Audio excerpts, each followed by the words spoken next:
Gejala tipes yang disebabkan oleh bakteri Salmonella. Infeksi cacing ini paling banyak terjadi di anak-anak usia Tipes sekolah. itu lebih banyak anak-anak dibandingkan orang dewasa karena kekebalan tubuhnya yang lebih rendah.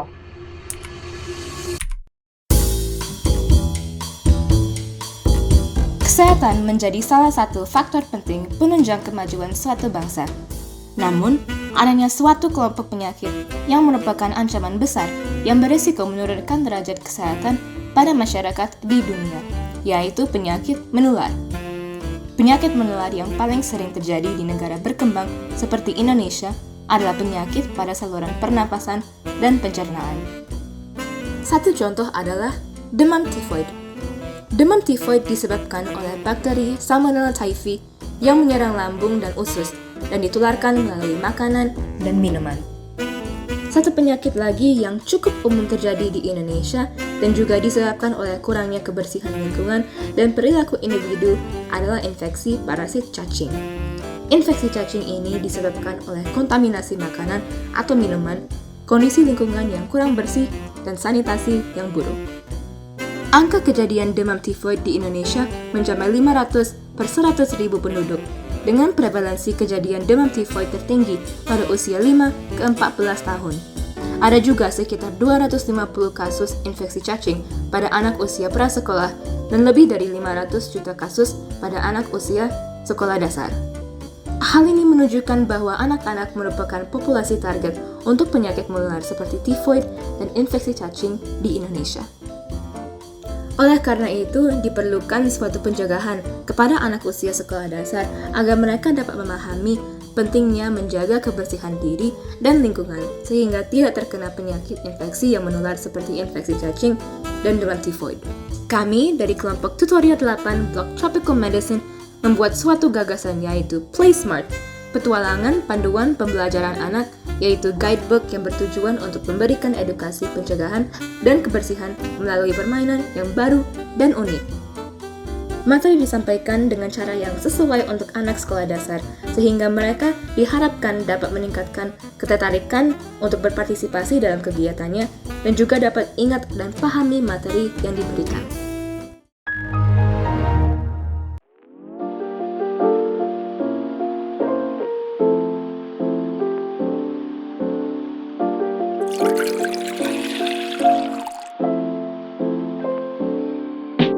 Halo ibu guru semuanya, di sini Tante Sere mau ngejelasin tentang game yang rame banget loh. Kamu ngapain di sini dek? Udah, ayo saya di sini dulu ya. Tante mau rekam dulu. Ya, oke. Halo Bapak Ibu Guru yang terhormat, sebelumnya tadi kan kita sudah menjelaskan tentang latar belakangnya ya. Nah, kali ini kita mau masih tahu solusinya nih, agar adik-adik kita bisa tahu bagaimana cara menjaga higienitas, agar terhindar dari penyakit tropis misalnya, demam tifoid dan infeksi cacing. Nah, solusinya itu dalam bentuk games. Game ini pastinya menarik perhatian adik-adik nih untuk lebih mudah menyerap informasi yang ada di dalamnya. Gamesnya ada dua.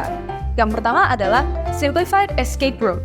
Nah, untuk game yang ini akan dimainkan secara berkelompok. Permainan akan dilaksanakan pada 5 pos di area yang berbeda-beda.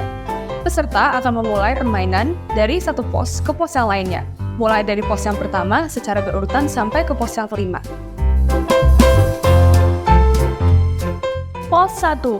Pos Stasiun Sampah Sempurna. Pada pos ini, peserta diminta untuk mengelompokkan sampah ke dalam 5 tempat sampah, yaitu sampah organik, anorganik, sampah B3, sampah kertas, dan sampah residu. Harapannya dengan mampu memilah sampah secara mandiri, peserta memiliki kesadaran untuk membuang sampah sesuai tempatnya, sehingga sampah bisa segera diolah sesuai kelompoknya, dan mengurangi jumlah sampah yang menumpuk di tempat pembuangan akhir.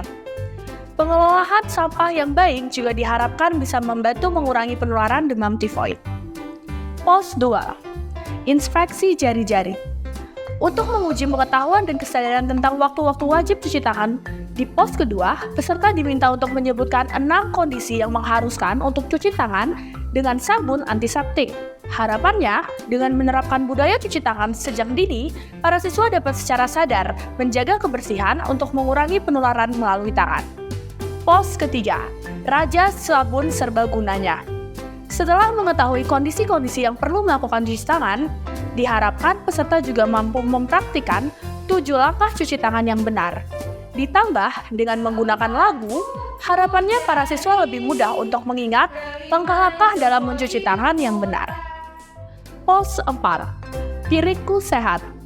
Banyak penyakit yang mudah menular jika kita tidak menjaga asupan makanan. Diawali dengan sadar proporsi asupan nutrisi seimbang, diharapkan para siswa dapat memiliki kesadaran untuk melakukan mindful eating dan tidak sembarangan mengonsumsi makanan. Pos 5. Toilet tutup tertib. Sebagai upaya melakukan PHBS, para siswa diharapkan mampu memilah mana PHBS toilet yang harus dilakukan dan yang tidak boleh dilakukan.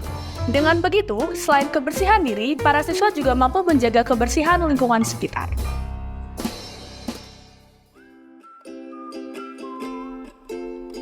Oke, kita akan masuk ke game yang berikutnya, Treasure Hunt. Game ini juga dimainkan secara berkelompok. Permainan ini dilakukan dalam 2 babak dan menggunakan petunjuk berupa potongan, ilustrasi, gambar yang diletakkan di tempat yang tersembunyi.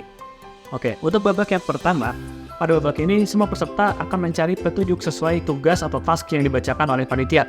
Peserta nantinya akan berdiskusi terkait petunjuk yang diminta penugasan tersebut selama 2 menit. Dan peserta nantinya akan mencari petunjuk tersebut sesuai dengan tugas yang diminta. Setelahnya, pencarian selesai, panitia akan menghitung jumlah clue yang sudah dikumpulkan oleh setiap kelompok. Lalu nantinya akan dilanjut ke babak yang kedua. Baik, babak yang kedua. Untuk babak yang kedua ini akan berisi pertanyaan dalam bentuk kartu yang merupakan hal yang perlu dicari oleh masing-masing kelompok. Setiap peserta nantinya akan diberi kesempatan untuk mengumpulkan pertanyaan sebanyak mungkin.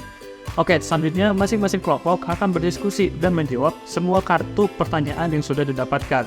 Setelahnya, panitia akan menjumlah semua pertanyaan yang benar dan nantinya akan dijadikan sebagai poin akhir di akhir game tersebut.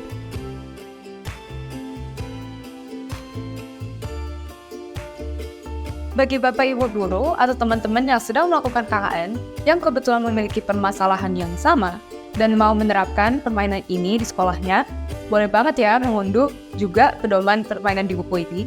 Tautannya bisa diakses di bawah kolom deskripsi. Gratis loh!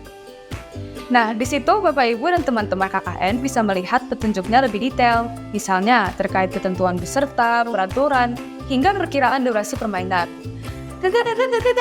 Mainan tadi ramai banget loh. Tapi ya, kira-kira itu permainannya ada manfaat itu nggak sih? Oh, iya dong. Manfaatnya masih ingat gak tadi waktu kamu main? Berarti sekarang kan kamu tahu kan caranya mencuci tangan yang benar, cara untuk memilah sampah yang benar, sama bagaimana melakukan PHBS di toilet. Oh iya teh, benar juga. Nah, gitu. Semoga setelah ini kamu bisa lebih menjaga diri dalam sanitasi dan juga di dalam lingkungan. Nah, baru kamu bisa lebih sehat dan lebih cerah setiap harinya. Oke, teh. Nah, jadi bagaimana? Apakah Bapak Ibu dan teman-teman memiliki permasalahan yang sama di lingkungan kalian? Yuk ajak main adik-adik kita agar mereka bisa tahu cara menjaga kebersihan dan asupan makan yang benar. Tunggu apa lagi?